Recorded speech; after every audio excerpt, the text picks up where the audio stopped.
Tila walang epekto ang apology video na ginawa ng vloggers na sina Ros Martan at Rendon Labador para mapigilan ang mga taga-Palawan na gumawa ng aksyon laban sa isyong kinasasangkutan ng mga personalidad. Idiniklara na kasing persona non grata sa buong Palawan ang dalawang social media personality. Noong Martes, June 18, inaprubahan na ng Sangguniang Panlalawigan ng Palawan ang panukala ni Board Member Antonio Alvarez na ipataw sa dalawang nasabing kaparusahan na epektibo na sa buong Palawan. Naniniwala ang lahat ng board member ng Palawan na may pananagutan ang mga vlogger ng Team Malakas sa kanilang ipinakitang hindi magandang asal matapos sigawan at duruin ng isang empleyado sa munisipyo ng Coron.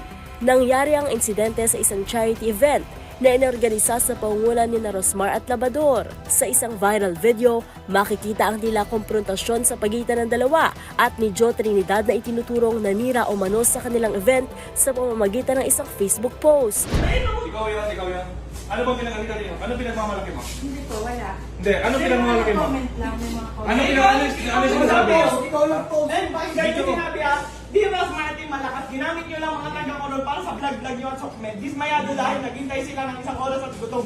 At lalong ginamit yung mga staff para mag-alis sa inyo. Tapos wala kayo inabot ni Singkong Dulin. Nag-abot ako ng 3,000 last money ko na yun kanina.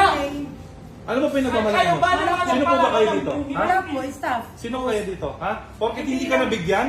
Ay, hindi Pumunta naman kami po dito, ganun. pumunta kami dito para tumulong at i-promote yung Coron. Ang kapal naman ng mukha mo. Sa isang video, mapapanood ang privilege speech ni Palawan 2nd District Board Member Al-Nashir Iba kaugnay sa pagdedeklara na persona non grata kina Rendon at Rosmar. Mahalaga kilalanin na habang ang mga influencers ay maaaring magkaroon ng malaking papel sa pagpapataas ng kamalayan at pagmumubilize ng mga resources para sa iba't ibang layunin. Dapat nila itong gawin ng may integridad, respeto at tunay na commitment sa mga komunidad na nais nilang tulungan.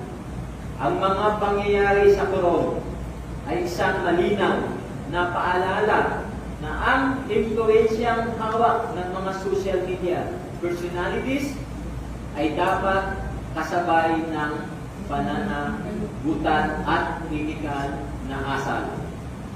Ang pagdideklara ng persona ng grata laban kina Rosmar at Rendon ng lokal na pamahalaan ng Palawan ay isang kinakailangan upang mapanatili ang dignidad at respeto ng ating komunidad. Ang persona non grata ay pagbabawal sa individual o grupo na pumasok o dumayo sa isang lugar dahil sa pambabastos sa nasabing lugar o sa mga taong naninirahan doon. Para sa DZRH TV, ito si Mili Borja, sama-sama tayo, Pilipino.